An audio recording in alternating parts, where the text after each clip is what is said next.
Star Trek, Deep Space Nine, Stowaways. Chapter 1. There, said Dr. Julian Bashir, Chief Medical Officer of Deep Space Nine. That should feel better in a moment, Jake. How did you manage to pull a ligament, anyway? Wincing at the pain from his throbbing ankle, Jake Sisko began to reply, but his father, Benjamin Sisko, answered for the injured teen. He was playing baseball. Sisko crossed his arms, looking stern and strong, just as the commanding officer of a space station should look. If only he wasn't so bossy with me, Jake thought. Baseball?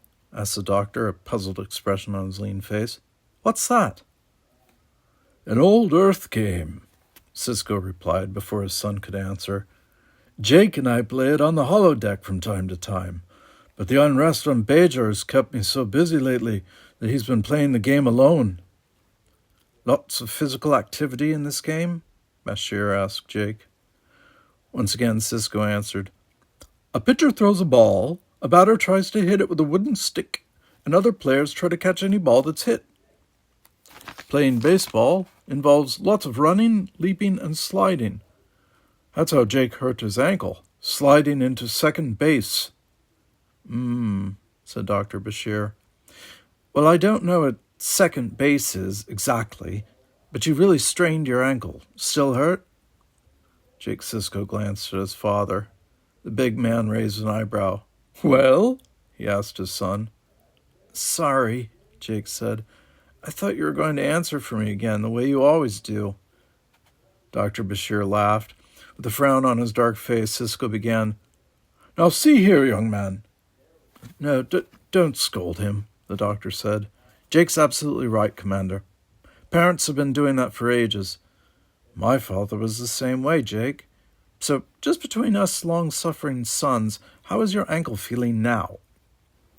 Lying back on the infirmary examining table, Jake flexed his right foot. A biosynergic accelerator, a kind of fat, hollow tube, covered most of his lower leg. Lights on the instrument's control panel blinked red and yellow to show that it was radiating healing energy into his sore ankle, and moment by moment the pain was easing. It's getting better, he said. I can move my foot a lot more now, and my ankle isn't as stiff as it was. Good, Bashir said. Another few minutes, and we'll have you up and out again. You'll need to exercise the ankle carefully for the next few days to make sure that the ligament doesn't stiffen up. I'd recommend walking for a half hour a day, but no running for the rest of the week. All right? Sure, Jake said. Good man. Bashir turned to Commander Sisko. He'll be fine. Now, as long as I have you here in my infirmary, Commander, what about giving me an answer to my question? While the Excalibur is docked here at Deep Space Nine, may I have your permission to visit Bajor? Sisko sighed. Dr. Bashir, if your destination were any place other than Sakilo City... But it isn't, Bashir said pleasantly. Commander, the Excalibur's medical staff is excellent, and Dr. Somak has agreed to take over my duties aboard the station for 3 days. I can attest to the fact that the crew of Deep Space Nine is in excellent health, thanks to my outstanding medical knowledge.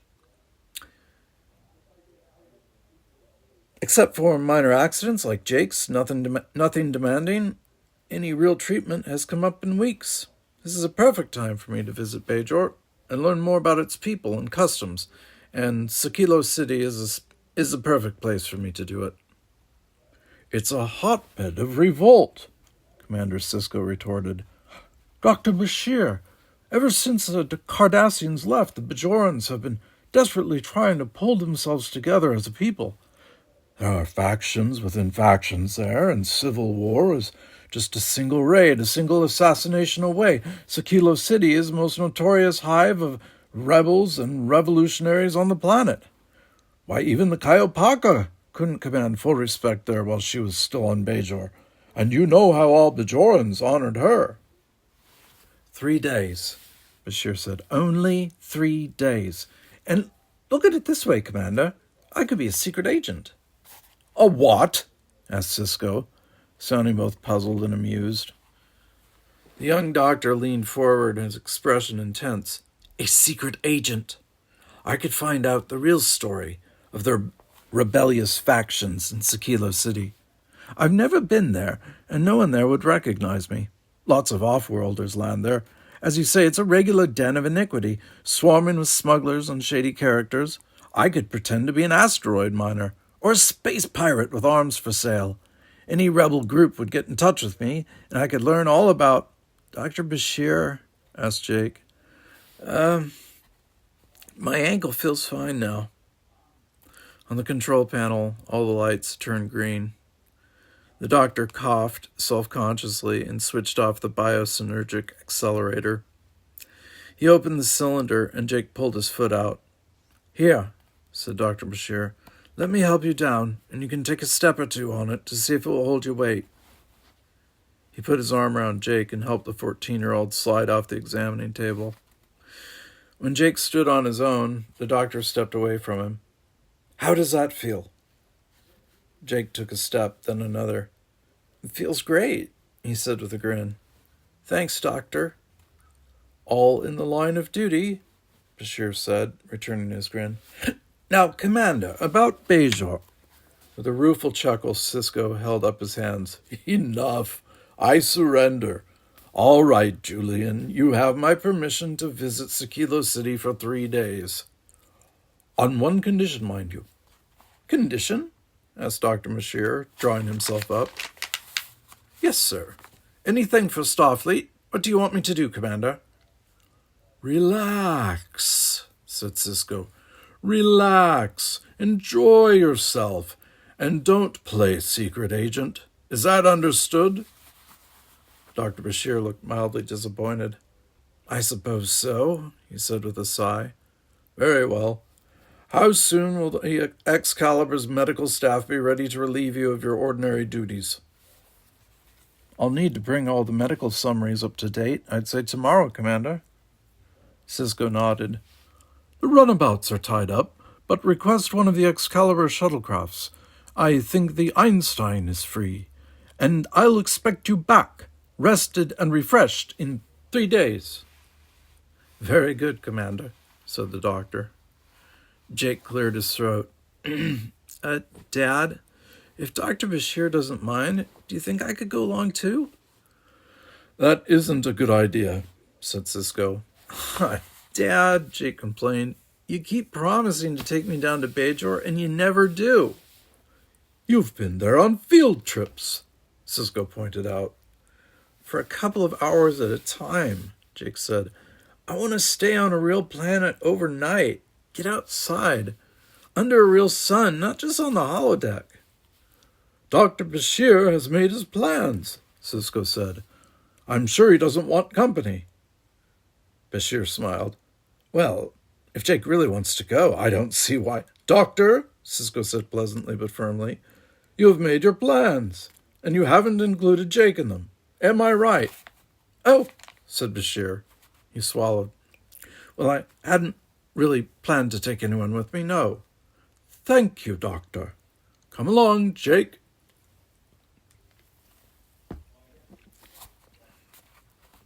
Jake and his father left sick bay with Jake fuming.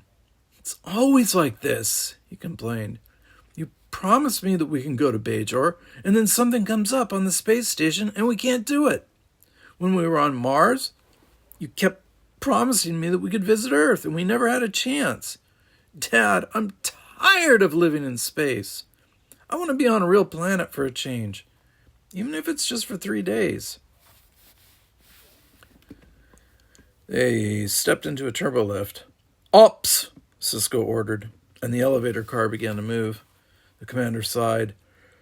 I know how much you'd like to go with Dr. Bashir, Jake. But evidently you didn't listen to what I was telling him. Sakilo City was the headquarters that the Cardassians used while stripping the southern hemisphere of the planet of its minerals.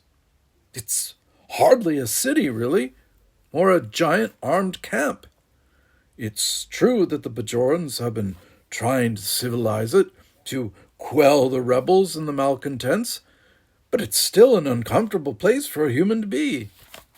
Remember, the Bajorans spent 40-odd years fighting against their Cardassian overlords. A good many of them regard the Federation as little more than substitute slave masters. Your reception in Sakilo City could be dangerous. But you let Dr. Bashir go. Dr. Bashir is an adult, said Cisco. The turbolift stopped, and they stepped out. Immediately, a Bajoran ensign rushed up. Commander, she said, Major Kira says that you need to speak with the captain of the Klingon research vessel Thuvis. He's requesting clearance to... Cisco hurried away to ops with the ensign. Jake, left behind, sighed and walked to the promenade, the bustling, noisy commercial decks of Deep Space Nine. Jake muttered, "It just isn't fair." But no one could hear him. He caught sight of a familiar figure, short, large-headed, with huge ears, and he hurried over. "Hi, Nog," he said. Nog, Jake's Ferengi friend, turned around with a pointy-toothed smile. "Jake! I was looking for you earlier. But Odo told me you were in the infirmary. What was wrong?" "Oh, I hurt my foot," Jake said. "It was nothing." The two boys reached a corner where they loved to perch, legs dangling, and watched a lively panorama on the promenade swirl by below. As they sat there, Jake told the whole story of his injury, of Dr. Bashir's planned visit to Bajor, and of his disappointment. Nog grunted in sympathy. "I know just what you mean," he said. "This place is all right, but it's stifling. Not enough opportunity for adventure and profits. And grown-ups always around to boss you and bully you." This time Jake made a sympathetic noise. Jake's mother was dead, and although he missed her terribly at times, he had to contend with only one protective parent. Nog had his father Rom and his uncle Quark, two Ferengi businessmen, who had so far managed to keep barely inside the law as they ran a highly successful bar and restaurant on the promenade. And both Rom and Quark never hesitated to put Nog to work or to discipline him if they thought he needed a little attention. "I've got an idea," Nog said suddenly. "Why don't we both go to Bajor?" "Right," Jake said. "Fat chance." "I know a way," Nog said, his voice tempting, insinuating. "Nog, are you crazy?" asked Jake. "My father would never give me permission to leave the station." "Who said we asked permission?" Nog asked. His sharp-toothed grin was as ferocious as a shark's. Jake looked at his friend with deep suspicion. "You mean sneak away? You know I can't do that." "Oh, if you're not brave enough to go." Jake glowered at the Ferengi. "It isn't that. But you know Dad wouldn't like it." "Ah, man. For one thing, it's just plain wrong. For another, I'd get killed, and so would you." "Sure," Nog said. "But 3 days on a planet, with nobody to boss us around, nobody to put us to work, nobody to punish us. 3 days to do anything we wanted to do. 3 whole days to be as free as a Ferengi crocohippus. Crocohippus. Now, wouldn't that be worth getting killed a little?" "Maybe," Jake said doubtfully. He thought of how tired he was of Deep Space Nine and of how great it would feel to be out in the open under a real sky. He even had a break from school now because it was one of the vacation breaks. Still, he knew he would feel terribly guilty about disobeying his father. Of course, he thought if his father didn't actually tell him not to go to Bajor, he wouldn't exactly be disobeying him. After all, Jake's dad had not forbidden his son to go. He had only said it wasn't a good idea, which was a different matter altogether. As if he knew what Jake was thinking, Nog slyly added, Your dad might even find out about it, if we're smart. I think my father and my uncle may help us there." It was an extremely tempting offer for someone as tired of staying on a space station as Jake was. He wavered, an uncertain grin starting to spread across his face. "Tell me more." As they sat above the promenade, swinging their legs and enjoying their privacy, Nog whispered a daring and shady plan. A plan that would indeed call for punishment from their fathers. A plan that would, no doubt, get them in deep trouble. Before long, Jake was laughing and nodding his head in complete agreement. Chapter 2. Jake sat quietly in the restaurant section of Quark's place, eating a hot fudge sundae and wishing he had ears the size of Nog's. I would let him eavesdrop a lot better on the conversations that Nog was having with his Uncle Quark. Lots of off-world travelers in Tequila City, Uncle, Nog was saying slyly. I imagine that some of them will have interesting knickknacks for sale cheap. If I had a few of those to resell here on Deep Space Nine, I could make a handsome profit. Quark was busy mixing some complicated drink for a poker-faced Vulcan. He said absently. I like the way you think, Nog, but Tequila City is strictly off-limits, so you can forget it. He delivered the drink to the Vulcan with a flourish. Here you are, Quark said to the customer. A delicious, cool 100-fruit cooler. Non-alcoholic, the Vulcan said. Absolutely, exclaimed Quark. I know Vulcan preferences. The Vulcan picked up the tall glass, swirled it so that the multicolored juices inside made rainbow spirals of yellow, red, orange, green, blue, and violet. He sipped it carefully and raised one slanted eyebrow in appreciation. This is very acceptable, he murmured. Quark beamed. Thank you, sir, and I hope you'll remember to mention to all your friends that Quark specializes in all sorts of vegetarian and fruit delights. The Ferengi gave the bar and restaurant a quick, all-encompassing glance, moved down the bar, and beckoned Nog to follow him. Now they were a little closer to Jake, and he strained his ears to hear Quark's confidential whisper. I've been thinking it over, nephew. You have a good point about Tequila City, but the difficulty remains. How would you get there? There is a way, Uncle, said Nog. In a few words, he explained that Dr. Bashir had special permission to visit Tequila City and would be going there tomorrow. So, Nog finished, all I have to do is find some way to stow away on the Einstein. Then I could spend 3 days in the Tequila Bazaar, picking up anything I could, and I'd bring it all back here to sell for a profit. But you'd be sure to be detected, Quark said. Yes, Uncle. That is why I need your help and Father's too. Ah, responded Quark. Now we come to it. You have great skills in overriding computer systems, Nog said. If you could just arrange a blind spot, maybe in one of the storage compartments, so the computer could not detect an extra passenger, then we could succeed.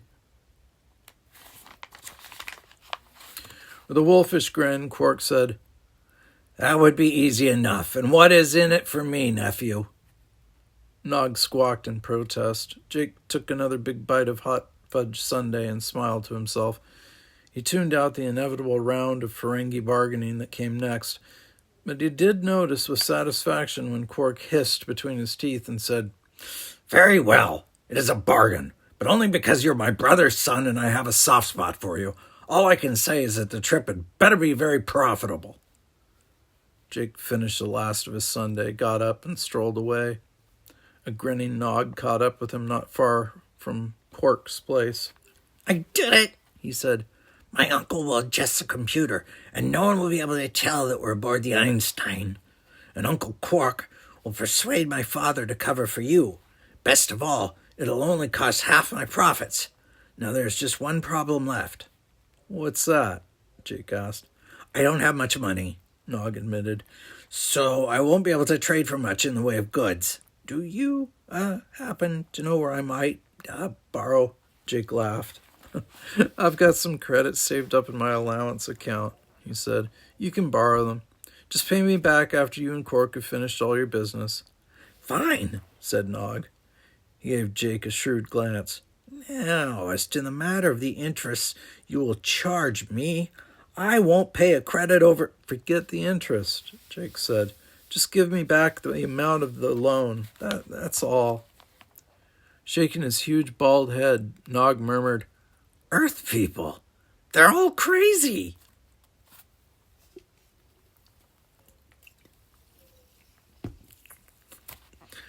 That evening, Jake had even more good news.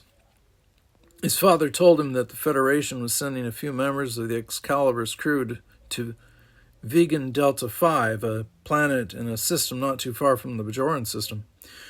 The Starfleet crew were on a diplomatic mission, paying a courtesy call to the natives of Vegan Delta 5, and Commander Sisko was personally piloting the runabout that would take them there and back.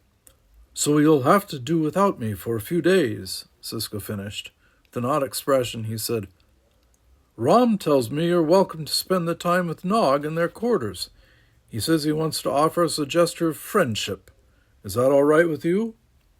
"Sure, Dad," Jake said, trying hard not to grin. How long will you be gone?" "Yes, well, watch yourself," Sisko said.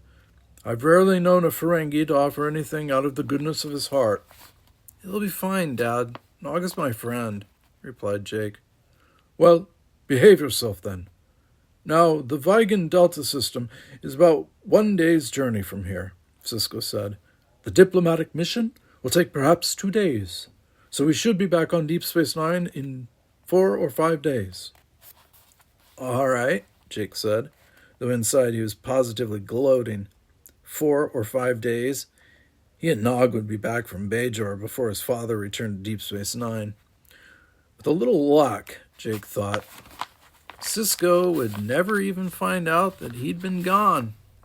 Things were working out perfectly.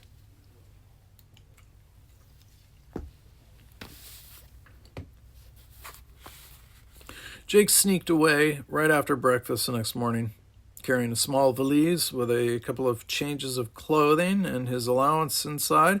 He made his way to the docking ring section of Deep Space Nine as inconspicuously as possible.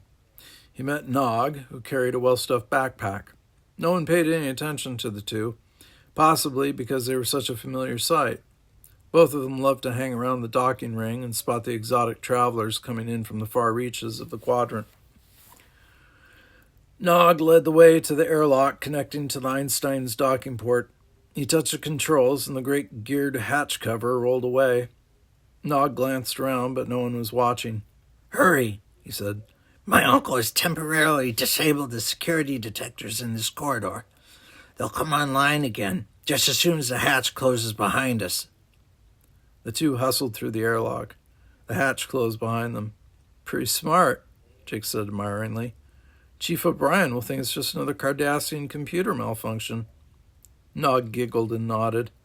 Chief of Operations O'Brien had strong opinions on the value of Cardassian engineering systems, and they were all scornful.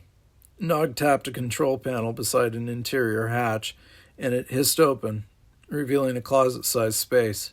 "In here," he said. The two friends ducked inside, and Nog closed the hatch. The lights stayed on, since the local sensors recognized their presence in the compartment, even though Quark had made sure the sensors did not report them to the shuttle computer. "Isn't this a storage compartment for spacesuits?" Jake whispered. "Right," Nog answered. "Emergency suits, in case the shuttle loses pressurization. But there's another compartment right across from us, and there are 5 suits in there. Since there are only 3 of us along on this trip, we're safe enough." "I didn't mean that," Jake said. "I was just wondering what happened to the spacesuits that were in here." "My uncle's taking care of them," Nog said. Jake felt a qualm. If Quark were taking care of the spacesuits, chances were the Federation would never see its property again. He had no time to speak to Nog about his doubts, though. Jake heard the faint sound of the airlock opening and closing, and then the hiss of the Einstein's main hatch as someone entered. After another moment, he could hear Dr. Bashir's voice. "Ops, this is the shuttle Einstein, ready for departure?" After a brief delay, someone in Ops replied, "Einstein, you are clear for departure. Enjoy your holiday, Doctor." Jake blinked as he heard Bashir's confident reply, "It isn't exactly a holiday, but thanks for the good wishes. I'm off." The shuttle shivered as as the docking clamps released their hold. Then the thrusters came to life, and Jake had a momentary sense of movement as the Einstein's inertia damping field took over the gravity from Deep Space Nine. Then the engine settled into a powerful roar, and the ship was in flight. "How long to Bajor?" Nog whispered. "A couple of hours," Jake replied. "Not long." "Did you bring anything to eat?" the Ferengi asked. Jake smiled and dug into his valise. "Couple of chocolate bars," he said, offering one to Nog. Nog made a face. "Yuck!" he exclaimed. "How can you stand that stuff? Don't you have any glop? Or maybe some crystal tinglers?" "Sorry," Jake said. "It's chocolate or nothing." With an exaggerated sigh, Nog said, "Hand it over, then. I'll try to learn to like it." "Take off the wrapper this time," suggested Jake. "That way it won't be quite as chewy." "The paper's the best part," Nog growled, though quietly. For a few moments they both munched their chocolate bars. Then suddenly they both stiffened as they heard Bashir's voice. It rang out loudly with an edge of sharp command. "Counter-espionage control. This is Secret Agent Bashir heading for Sakilo City. I intend to clean out that vile den. Any special instructions?" Nog's eyes were wide with shock and surprise. "What does he mean by that?" he demanded in a startled whisper. Jake could only shake his head. He had no idea whom Bashir was calling or what his strange message meant. Jake held a finger to his lips and listened hard. "Yes, Control, I can do that," Bashir said. "It's all in a day's work for a top-notch secret agent like yours truly." "What?" "Please repeat that. And don't worry, I'm on the Prime Security Subspace channel with the Scrambler on full confusion." Though he tried as hard as he could, Jake could hear no one except the doctor. From the baffled look on Nog's face, Jake guessed that the Ferengi boy, even with his vast and sensitive ear equipment, could hear only the doctor too. At that moment, Bashir laughed scornfully. "Of course I know it's dangerous, man, but danger means nothing to me. I'll be back in 3 days with the news that the rebel conspiracy has been smashed, or my name isn't Julian Bashir, the Space Falcon." Jake started to giggle. Desperately, he covered his laughter so that it came out as short wheezes and gasps. Nog looked at him as if he had suddenly gone out of his mind. "What is it?" persisted Nog.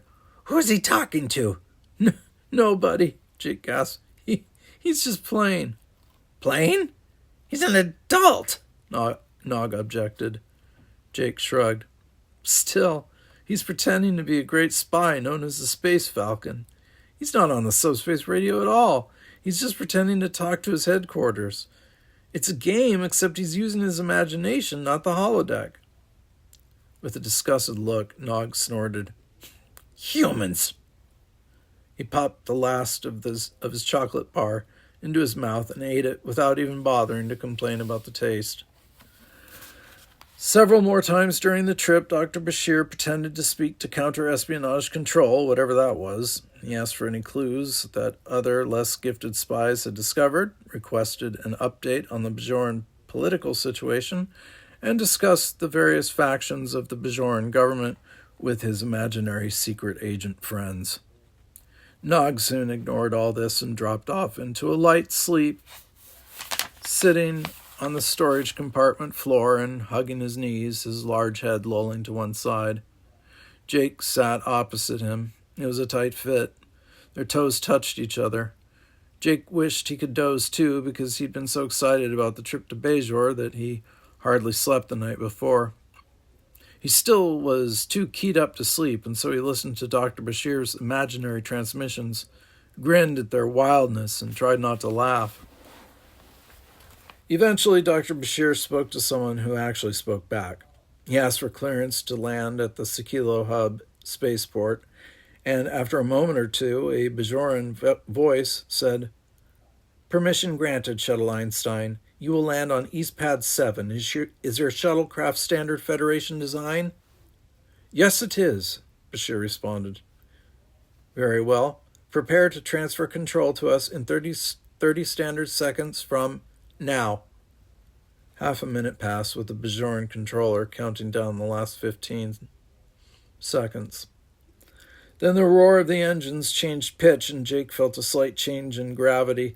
The shuttle's inertial damping had been turned off, and now Bajor's gravity, slightly less than Earth normal, was taking the place of the artificial gravity. The ship settled in with a few light bumps, and then the controller said, "Welcome to Bajor's Shuttle Einstein. Please wait for your escort outside your craft. Your escort will arrange for any routine maintenance your craft may need and will process you through a brief welcoming protocol." "Do I have to go through customs?" asked Bashir. "Customs?" asked the controller, sounding surprised. "No, of course not. We have a treaty with the Federation. You are free to come and go as you choose. It's just a formality to make sure you can find your way around the city." "I see." The doctor's voice took on some of its make-believe edge. "Then this is Dr. Julian Bashir, reporting to Sekilo City, planet Bajor." Of course," said the Bajoran controller. Jake heard the doctor walk past their hiding place, and then he heard the shuttle door open and close. After a few seconds more, when he was sure that the doctor had left the ship, he nudged Nog's foot. "Wake up," he said. "We're here." "Huh?" Nog asked, stirring and stretching. "We landed?" "About 5 minutes ago," Jake said. I didn't even notice. Dr. Bashir is a better pilot than I thought," Nog said. "Is the beach transparent?" "Huh?" asked Jake. Nog looked irritated. "I thought that was an old Earth expression," he said. "It means, is anyone looking?" Shaking his head, Jake said, "You got it a little wrong. The expression should be, is the coast clear? And the answer is, I don't know. Let's take a look." Quietly, the two boys rose. Nog opened the storage hatch, and they stepped out into the empty shuttle. They paused at the shuttle door while Jake peered out through the viewports. "Nobody's looking," he said. "Let's go." Nog opened the shuttle door, and they stepped out onto a raised circular platform. It was one of a cluster of 9, and one of the few that was occupied. 3 of the others had small craft on them, a personal space yacht. It looked a little old and beaten up. A spherical Mendebalin personal transport, and a shiny asteroid hopper. No one was around any of them. It was early morning in this part of Bajor, with a clear sky and bright sunlight. After a bit of exploring, Nog found a stair that wound around the side of the cylindrical landing pad, and then they hurried through a long, dim tunnel. Light shone at the far end. They came out into a sunny plaza, its pale orange brick walkways crowded with people from dozens of planets, all of them apparently talking, laughing, and cursing at the top of their lungs. Humble shops lined the walks, their small windows hopefully displaying goods for sale. Many more merchants did business in the open air, from carts or even from the vast pockets of their robes. A juggler in gaudy red, green, and yellow silks danced through the crowd while keeping 3 flaming torches spinning in the air, trailing streamers of blue smoke. A pretty dark-haired Bajoran girl laughed and clapped her hands, her brass bracelets jangling. A procession of hooded Bajoran priests came by, mumbling a string of blessings to passers-by. A plump merchant respectfully saluted the priests with one hand, while he jingled a heavy purse in the other. Jake and Nog hung back a little, for ahead of them in the crowd they could see Dr. Bashir taking it all in as he sauntered along. Strange sights, smells, and sounds washed over them. "Man," Jake said, "this is going to be great." "I agree," Nog said. He stood with his head jerking from side to side. To the left was a pretty girl, and on the right was a merchant's fat purse. Nog was obviously attracted by both. "So little time," he sighed. "So much opportunity." He clapped Jake on the back. "Stick with me," he said, "and I'll make you the happiest human on Bajor. Except, of course, for the Space Falcon." The crowd parted and stared at the 2 young men as they walked together, laughing like Rigelian howling hodo birds.